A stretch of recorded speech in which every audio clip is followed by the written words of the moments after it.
Bonjour, Catherine Ballard, je suis la fondatrice d'Idéo Airsol. Le Code de l'environnement précise que chacun a le droit de vivre dans un environnement sain. Or en France, 93% des cours d'eau sont pollués. La Cour de justice européenne a condamné à plusieurs reprises la France pour son manquement à la protection de notre ressource eau. 42 000 personnes décèdent prématurément chaque année en raison de la pollution atmosphérique. Alors on ne peut pas résoudre les choses comme ça en un claquement de doigts, mais on souhaite apporter notre contribution à travers deux axes d'activité.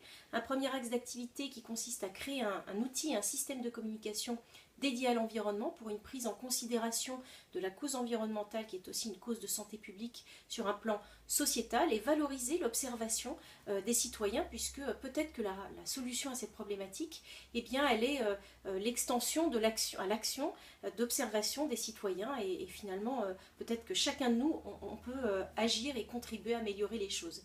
Et puis un autre axe d'activité qui est dédié à la gestion de notre ressource air. On propose aux collectivités territoriales bretonnes, puisque l'association est bretonne, des plans vélo pour favoriser ce type de déplacement parce que prendre son vélo, eh bien, c'est faire un geste santé sur notre ressource air, c'est éviter toute une liste de polluants, dont certaines molécules qui sont très cancérogènes pour notre santé. Et puis c'est aussi faire du sport, donc c'est faire un geste santé par rapport aux maladies cardiovasculaires, au diabète de type 2, certains cancers, on le sait maintenant. Cette économie santé a un poids actuellement en France par rapport à l'activité vélo.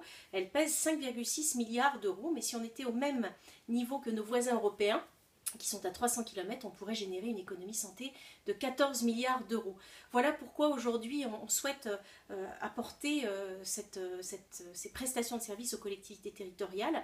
Donc aujourd'hui on a besoin de votre soutien, de votre encouragement pour mettre en place nos deux axes d'activité. Donc écoutez, on vous tiendra au courant de notre progression, que ce soit pour le 18 de l'environnement, notre outil de communication pour l'environnement, ou les plans vélo pour les collectivités territoriales. Je vous remercie beaucoup pour votre écoute et puis pour votre soutien. À très bientôt.